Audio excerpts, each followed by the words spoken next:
Guys नमस्कार, मैं Shailendra sir. पिछली क्लास में हमने नेचर ऑफ रूट्स के बारे में बात की थी। आज की क्लास हम उसी को कंटिन्यू कर रहे हैं और आज हम नेचर ऑफ रूट्स के एप्लीकेशन के बारे में बात कर रहे हैं। तो सबसे पहले मैं एक क्वेश्चन शुरू करना चाहूँगा जो आईआईटी लेवल से है। आईआईटी लेवल से होने के साथ साथ वो क्वेश्चन क्लास 11th और आईआईटी में भी पूछा जा चुका है, 11th में भी पूछा जा चुका है और वो इम्प्रेस होता है डायरेक्टली हमारे नेचर ऑफ रूट्स। तो मैं नहीं कहूँगा एग्जैक्टली उसे, पर रूट से रिलेटेड। तो वो कॉन्सेप्ट मैं आपको बता रहा हूँ, क्वेश्चन हम डिस्कस नहीं कर रहे हैं, पर मैं क्वेश्चन आपको बता रहा हूँ। उसमें टर्म जो यूज़ की गई थी उसने ट्रिग्नोमेट्री यूज़ की थी। कॉस स्क्वायर के साथ में उन्होंने यहाँ पे यूज़ किया था ax² + bx + c और कहा गया था हमसे कि alpha and beta are the roots of the equation. मैं कॉस हटा देता हूँ यहाँ से, सिर्फ मैं स्टैंडर्ड फॉर्म लिख रहा हूँ। यहाँ पे आप देख सकते हैं ax² + bx + c और हमारे पास अल्फा और बीटा जो है वो रूट्स है हमारी इक्वेशन के। तो सॉल्यूशन जब बनाया जाता है तो आप इसे इस तरह से लिख सकते हैं। मैंने लिखा हुआ है एक ब्रैकेट में x - अल्फा और दूसरे ब्रैकेट में x - बीटा। हमने लिखा है x - अल्फा x - बीटा। अब ये आया कैसे? ये कैसे आया? बेसिकली ये जो है ये क्लास 9th में बच्चों को डील कराया जाता है। यूज इसका आप करते हैं 11th में और मोर ओवर देन दैट ये कॉन्सेप्ट पूछा गया आईआईटी में, तो बन गया इंपॉर्टेंट। तो हम इसे बिल्ड करना अभी सीख रहे हैं। सबसे पहले हम यहाँ से शुरू कर रहे हैं, फिर हम नेचर ऑफ रूट्स के बारे में बात करेंगे। तो सबसे पहले इसको सॉल्यूशन बनाने के लिए मैं फिर से उस इक्वेशन को लिखूंगा जो स्टैंडर्ड फॉर्म में हमको दी गई है ax² + bx + c = 0। क्या ये पॉसिबल है कि मैं इस इक्वेशन से a कॉमन ले लूँ? बिल्कुल मैं ले सकता हूँ। तो यहाँ पर बनेगा ax² a हट गया + b/ax + c/a। ये बात आप सबको मालूम होनी चाहिए कि ये अगर मैंने a कॉमन लिया है तो ये डिनोमिनेटर में कैसे आ गए। अगर किसी को नहीं मालूम है तो उसके लिए एक बड़ा आसान तरीका मैं बताता हूँ कि मुझे a कॉमन लेना था। तो मैंने यहाँ पे पहले से क्या कर दिया, a मैंने डाल दिया, मतलब a से मल्टीप्लाई a से डिवाइड। अब मैं मल्टीप्लाई वाले कॉमन ले लिया तो जो डिवाइड वाले वो इस तरह से बच गए। आसान तरीका सीखने का। मैं इस इक्वेशन को वापस ये लिख सकता हूँ, एक माइनस मैंने यहाँ लगाया, एक माइनस मैंने ब्रैकेट के अंदर ले लिया, माइनस बन जाएगा प्लस c/a जो लिखा उसे मैंने ड्रॉप कर दिया वैसे के वैसे। अब बेसिक कॉन्सेप्ट अगर मैं आपको लेके चलूँ कि अगर अल्फा और बीटा हमारे रूट्स हैं तो क्या आप अच्छी तरह से जानते हैं कि सम ऑफ रूट्स क्या होता है? सम ऑफ रूट्स होता है -b/a। एज वेल एज अब आप समझ गए होंगे कि मैं यहाँ क्या लिखूंगा, मैं लिखूंगा प्रोडक्ट ऑफ रूट्स। तो प्रोडक्ट ऑफ रूट्स क्या होता है? c/a। तो मैंने कुछ नहीं करना है, -b/a को सम ऑफ रूट्स और c/a को प्रोडक्ट ऑफ रूट्स मैंने यहाँ पर असाइन कर दिया। अब अगर मैं सम ऑफ रूट्स को अल्फा + बीटा लिखूं और प्रोडक्ट ऑफ रूट्स को अल्फा बीटा लिखूं तो ये भी आप समझ जाएंगे कि ये कैसे हो रहा है।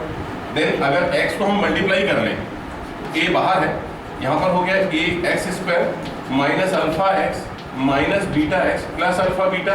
ये भी आपकी समझ में है, बिल्कुल बहुत इजी स्टेप है ये।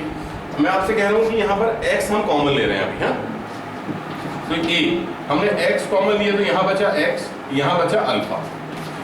हम यहाँ से बीटा कॉमन ले रहे हैं, जो कॉमन आएगा वही लेना है, माइनस बीटा कॉमन हम ले रहे हैं। तो यहाँ बचेगा x, यहाँ जाएगा -अल्फा = 0। अब हम क्या कर सकते हैं, हम दोनों इक्वेशन आप यहाँ देखिए, दोनों टर्म्स में हमारे पास में x - अल्फा एक जैसा है। तो अगर हम उसे कॉमन लिखते हैं x - अल्फा, तो यहाँ बचेगा x, यहाँ बचेगा -बीटा। तो आपको बहुत अच्छे से ध्यान रखना है इस रिजल्ट को, क्योंकि ये रिजल्ट आगे चल के आपको बहुत काम आने वाला है। हमने देखिए ये रिजल्ट पहले लिखा था कि हम एक इक्वांटिटी को अगर हमें अल्फा और बीटा उसके रूट्स पता है तो हम डायरेक्टली लिख सकते हैं ax - अल्फा × x - बीटा। ये फैक्टराइजेशन मेथड के जैसा ही है।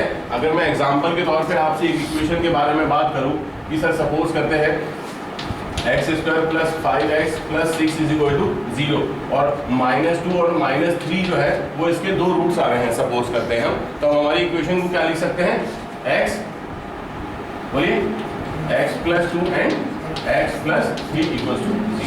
ये डायरेक्टली अगर हमें रूट्स दिए गए हों तो ये रूट्स अगर दिए गए हो तो हम डायरेक्टली इस तरह से अपनी इक्वेशन को पुट ऑन कर सकते हैं। तो गाइस ये बहुत इंपॉर्टेंट कॉन्सेप्ट था, इसलिए मैंने आपके साथ शेयर किया। अब हम वापस चले चलते हैं हमारे नेचर ऑफ रूट्स, जिसको हम कंटिन्यू करना चाह रहे थे। आज नेचर ऑफ रूट्स में हमने 3 बातें देखी। हमारा सारा का सारा जो कॉन्सेप्ट था वो डी के आसपास था, डी माने डिस्क्रिमिनेंट, और डी की जो वैल्यू हो रही थी वो हो रही थी b² माइनस 4ac। ये हमें ध्यान रखना है। जो क्वेश्चंस की कैटेगरी होती है वो मैं आपको बता दूं, बहुत सिंपल होती है कि क्वेश्चन में ऑलरेडी कोई टर्म दी रहती है, कोई कंडीशन दी रहती है। जैसे कि जो क्वेश्चन आज हम स्टार्ट करने वाले हैं उसमें जो क्वेश्चन है, मैं पहले क्वेश्चन लिख देता हूं, that is x² minus 2 bracket में है 5 + 2k, ब्रैकेट के बाहर x प्लस 3 ब्रैकेट में 7 + 10k इक्वल्स टू 0। ये हमारे पास टर्म दी हुई है, इक्वेशन दी हुई है, और इसमें हमें कहा गया है कि if this equation is having roots but they are real and equal, if the roots of the given equation be real and equal, if the roots be real and equal, तो हमें करना है फाइंड k, हमें k निकालना है। तो जो जानकारी हमें दी गई है उस जानकारी के बेस पे अगर हम बात करना चाहें, जैसे कि हमें दिया गया है if the roots are real and equal, तो मैं वापस आपको लेके चलूंगा कल वाले जो हमारा नेचर ऑफ रूट्स वाला कॉन्सेप्ट था उसमें, कि नेचर ऑफ रूट्स में हमने क्या समझा था कि हमारे रूट्स अगर रियल और इक्वल होते तो हमें क्या समझना था। उसमें हमारे डी की कंपेरिजन में क्या हो रहा था, d equals to 0। Very good. तो अगर मैं यहाँ पे लिखना चाहूँ d इक्वल्स टू 0, तो मैं यहाँ पे क्या ये भी लिख सकता हूँ साथ में b² minus 4ac equals to 0 आएगा डेफिनेटली। अब यहाँ मैंने बहुत सारे बच्चों को पढ़ाने का एक्सपीरियंस होने के नाते मैं आपको एक सलाह दे रहा हूँ कि हर क्वेश्चन में जब आप प्रैक्टिस कर रहे होते हैं ना, ये एग्जाम में आपके काम आता है, तो आप कंपेयर करना सीखें स्टैंडर्ड इक्वेशन के साथ, ax² plus bx plus c। तो मैं आपसे पूछता हूँ a इज इक्वल टू क्या है यहाँ पर। तो अक्सर मैंने बच्चों को आंसर करते देखा है, एक student like to answer sir a is equal to x²। तो मुझे नहीं मालूम वो ऐसा क्यों करता है, बट हमें कंपेयर जब करना है, हमारी कंपेयरिंग इक्वेशन है ax² plus bx plus c, ये इक्वेशन है हमारी जिससे हमें कंपेयर करना है। तो आप देखें x² के मल्टीप्लाई में a है, तो यहाँ x² के मल्टीप्लाई में क्या है, तो कुछ भी नहीं है। तो जब कुछ नहीं है तो 0 नहीं लेते हैं, 1 लेते हैं। तो यहाँ पर हमने ले लिया 1। हम b की वैल्यू कंपेयर करेंगे, तो b की वैल्यू बच्चा यूज्ड टू से 5 + 2k लाइक दिस। मैंने कहा कंपेयर कर रहे हैं, कंपैरिजन का मतलब है यहाँ आप देखें ax² प्लस लगा हुआ है, हमारे क्वेश्चन में तो माइनस लगा हुआ है, सो दैट यहाँ पर हमें माइनस को भी फॉलो करना होता है। ये छोटी छोटी सी बातें हैं, आप ध्यान देंगे। 3 ब्रैकेट में 7 + 10k, ये c की वैल्यू आ गई। अब ये सारी वैल्यूज उठा के हम अपनी इस इक्वेशन में रखने वाले हैं। तो b² मीन्स -2 ब्रैकेट में 5 + 2k whole square minus 4 in place of a that is 1, in place of c that is 3 into 7 plus 10k is equal to 0। अब हमें कैसे पता 0 लेना है, क्योंकि कंडीशन जो दी है d के लिए roots are real and equal, तो इक्वल रूट्स लेने के लिए हमें उसे 0 के बराबर लेना है। हम इसको सॉल्व करेंगे तो ये आ जाएगा 4 बाहर से, ये होल स्क्वायर बन रहा है, एक बार में कर लेते हैं। यहाँ पर हो गया 25 plus 4k² plus 20k, bracket बंद करते हैं, -4 3 12 -12 7 + 10k इक्वल्स टू 0। यहाँ से 4 कॉमन ले सकते हैं। हमेशा कॉमन की तलाश में रहें, सर्च करते रहें। कारण क्योंकि अगर हम बड़े नंबर्स बना लेंगे, जैसे अगर 4 को मल्टीप्लाई कर लें दिस बिकम 100, दिस बिकम 80, तो अगर हम बड़े नंबर्स बना लेंगे तो बड़े नंबर्स के कैलकुलेशन में शायद हमसे गलती हो सकती है, इसलिए कोशिश करें नंबरों को छोटा करने की। तो अगर मैं 4 कॉमन ले लूँ, तो 4 कॉमन लिया तो यहाँ जो इक्वेशन है वो तो एज यूजुअल है 25 plus 4k² plus 20k minus, ये ब्रैकेट मैंने हटा देना, माइनस यहाँ पे क्या बच रहा है 3। अभी 3 को -3 को आप ब्रैकेट में अंदर ले लें, तो -21 -30k।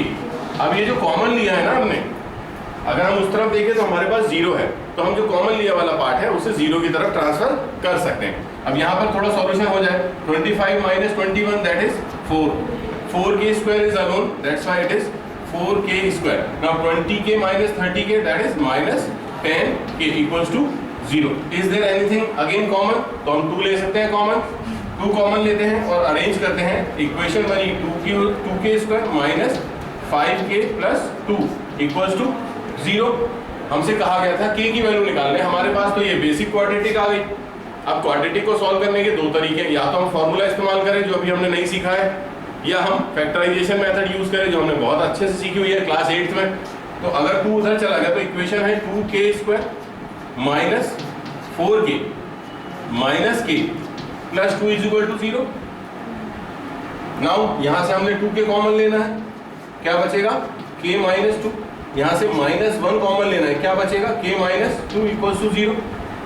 तो ये कॉमन लेने के बाद जो इक्वेशन आपकी बच रही है, यहाँ पे आप देखें k माइनस 2 दोनों के पास सेम है, तो हम उसको भी कॉमन ले लेते हैं। यहाँ ले लेते हैं k माइनस 2, अगर हमने कॉमन लिया यहाँ से तो हमारे पास यहाँ बचा 2k, यहाँ बचा -1, हमने यहाँ लिखना होगा 2k माइनस 1 इक्वल्स टू 0।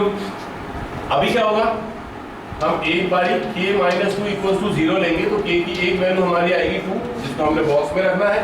फिर हम 2k माइनस 1 इक्वल्स टू 0 लेंगे तो k की हमारी वैल्यू आएगी 1/2, जिसे हमें बॉक्स में रखना है। तो गाइस ये तरीका है जब हम बात कर रहे हैं कि हमारे रूट्स भी रियल एंड इक्वल। तो हमें पता था d की वैल्यू हमें 0 लेनी है।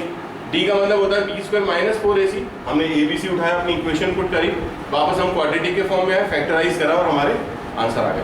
तो मैं आपको सच बता रहा हूँ, कुछ भी टफ नहीं है, कुछ भी टफ नहीं है। सारी की सारी चीजें आपके रेंज में है, मैं कहना चाहूंगा, और बहुत आसानी से आप इन सारे क्वेश्चंस को बना सकते हैं। तो प्लीज कोशिश करते रहिए, छोटी छोटी जो गलतियां हो रही है उनको आप खत्म कर दें तो आपके सॉल्यूशन परफेक्टली आने लगेंगे। कुछ और क्वेश्चंस हैं मेरे पास आज डिस्कस करने के लिए, जिन क्वेश्चंस में आमतौर पे बच्चों को प्रॉब्लम आती है।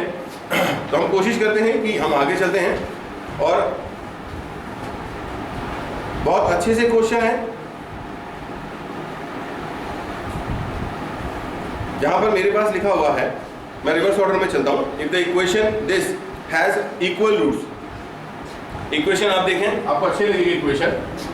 1 प्लस m स्क्वायर ब्रैकेट में, ब्रैकेट के बाहर है x स्क्वायर माइनस प्लस है 2mcx प्लस है 2mcx, देन इसके बाद में आपके पास दिया हुआ है plus c square minus a square plus c square minus a square equals to 0। This equation is again having real and equal roots. Then हमारे पास में प्रूफ करने को दिया गया है, proof that pt c square is equal to a square bracket 1 plus m square. Then again we are having the same condition. Condition क्या है कि हमारे रूट्स की जो कंडीशन है, roots are real and equal, equal roots हैं। तो हम क्या करने हैं, हमें लेना है d इक्वल्स टू 0। फॉर्मूला हम यहाँ पे लिखेंगे b स्क्वायर माइनस 4ac। देखिए मैंने कैपिटल लिखा ना, कैपिटल क्यों यूज कर रहे हैं हम, आप समझ गए, क्योंकि हमारे क्वेश्चन में स्मॉल abc यूज किया हुआ है, that's why we are using capital.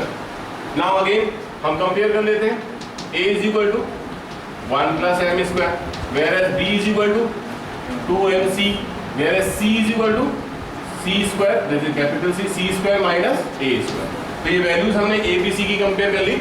अब इन वैल्यूज को हम यहाँ पे पुट करने वाले हैं। सिंपल है, 2mc whole square minus 4 in place of a, that is 1 plus m square, in place of c this is c square minus a square is equal to 0। हम इसको ओपन करेंगे, इन दोनों को मल्टीप्लाई करेंगे। 4 को टच नहीं करना, क्यों नहीं करना, क्योंकि यहाँ देखिए आप देख सकते हैं 4 आने वाला है, तो 4 आएगा तो हम कॉमन ले लेंगे। तो यहाँ पर मैंने लिखना है 4m square c square minus 4, हम इस से मल्टीप्लाई कर रहे हैं। मल्टीप्लाई करना बहुत बेसिक होता है, बहुत सरल होता है, आप ध्यान से करेंगे।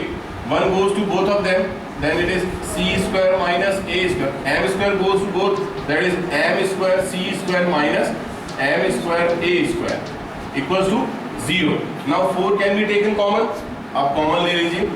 देन जो बचा है उसे बहुत ध्यान से लिखिए।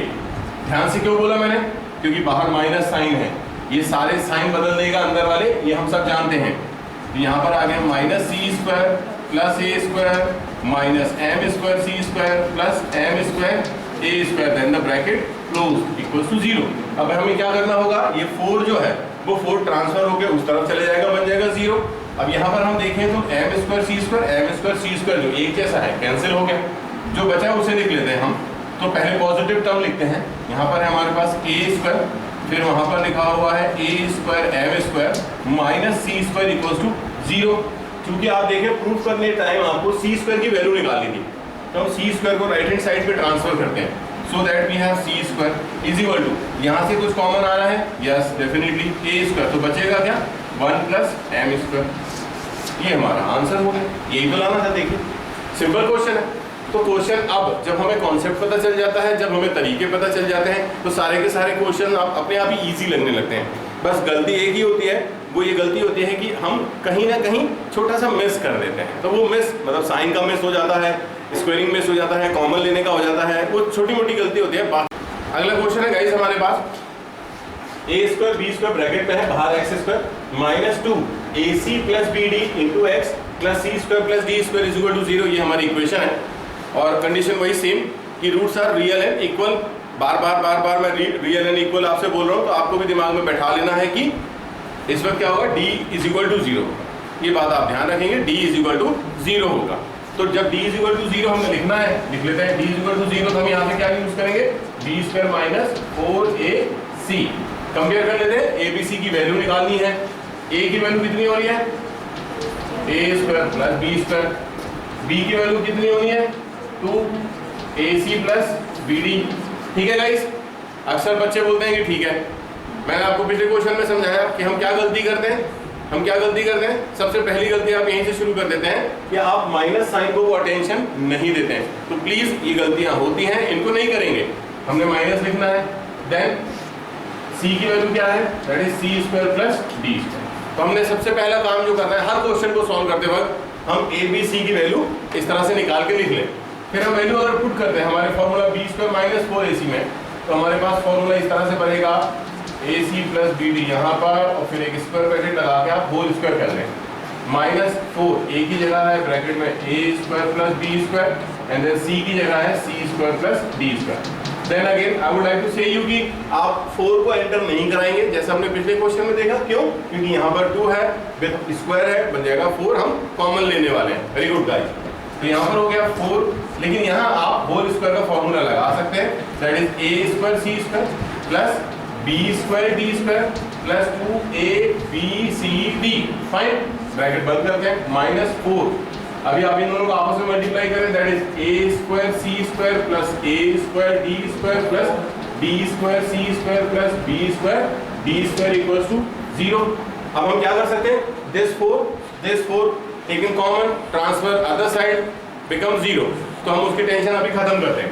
अभी जो बचा उसे लिख लेते हैं, a square c square plus b square d square plus 2abcd, minus को एंटर करा रहे, a square c square minus a square d square minus b square c square minus b square d square is equal to 0। अगर कोई term इसमें cancel हो रही हो तो डेफिनेटली आप कैंसिल कर सकते हैं, like this. Then b square d square is here positive, there is negative. मुझे नहीं लगता अभी कुछ टर्म कैंसिल होने वाली है। तो अब हम क्या लिखने वाले हैं, ad square minus bc square minus plus 2abcd equals to 0। मैं माइनस से या तो मल्टीप्लाई करा दूं या माइनस को कॉमन ले लूं, बात वही होने वाली है। क्या होने वाली है, यहाँ है a d होल स्क्वायर, देखिएगा मैं एप्लीकेशन लगा रहा हूँ, एक ध्यान दीजिएगा यहाँ पर, plus bc square plus 2 bracket में ad, दूसरे ब्रैकेट में bc। क्या मैंने सब सही लिखा है? बस मैं आपसे बार बार एक ही बात कह रहा हूँ, ध्यान दीजिएगा, ज्यादा अटेंशन दीजिएगा। सिर्फ यही गलती बच्चे बार बार करते हैं। मैं आज की पूरी क्लास में जब आप कहते हैं सर हमारा आंसर नहीं आ रहा, देन आई गॉट सरप्राइज कि आपने क्या कर दिया ऐसा जो आपका आंसर नहीं आ रहा है। बिकॉज आप यहाँ इंटीग्रेट और डिफरेंशिएट तो करने नहीं वाले ना, आप तो सिंपल से अलजेब्रा सॉल्व कर रहे हैं। तो गाइस सिर्फ और सिर्फ साइन का ध्यान दीजिए, नंबर्स का ध्यान दीजिए, कंपैरिजन का ध्यान दीजिए, आपके क्वेश्चन कभी गलत नहीं होंगे। ओके देन, तो अरे वाह सर, ये तो फॉर्मूला बन गया। देखिए this square minus 2 this and that, yes. So this is a form of formula AD minus BC whole square is equal to 0। अगर हम यहाँ पर स्क्वायर हटाना चाहें तो सामने 0 है, कोई प्रॉब्लम नहीं, हमारा स्क्वायर हट गया, तो बचा क्या, AD minus BC is equal to 0। तो क्या BC को हम दूसरी तरफ ट्रांसफर कर सकते हैं? यस सर कर सकते हैं। तो क्या बनेगा? AD is equal to BC। अब हमें जो लाना था वहां देखिए A/B चाहिए था, C/D चाहिए था, तो हम यहाँ B को ट्रांसफर करेंगे, इस तरफ D को ट्रांसफर करेंगे, उस तरफ हमारी रिक्वायर्ड जो भी कंडीशन थी A/B is equal to C/D। So guys ये था नेचर ऑफ रूट्स के एप्लीकेशन, जिनको क्वेश्चंस के द्वारा आपने समझा, क्वेश्चन के थ्रू आपने समझा कि how you can use the concept of nature of roots with the questions. और definitely in my experience when a teacher form a paper, question paper for our students, he or she likes to give the question from the concept. Quadratic equation अगर हम बात करें roots निकालने की तो उसमें से कम क्वेश्चन आते हैं, अगर आते भी तो 1 या 2 नंबर, बट जब हम नेचर ऑफ रूट्स के कॉन्सेप्ट की बात करते हैं तो 3 और 4 नंबर तक के क्वेश्चन इसमें से रिफॉर्म हो सकते हैं। तो please guys pay more attention to the concept, to the question and the sign plus minus. Okay, तो गाइस थैंक यू, फिर मिलते हैं अगले सेशन में।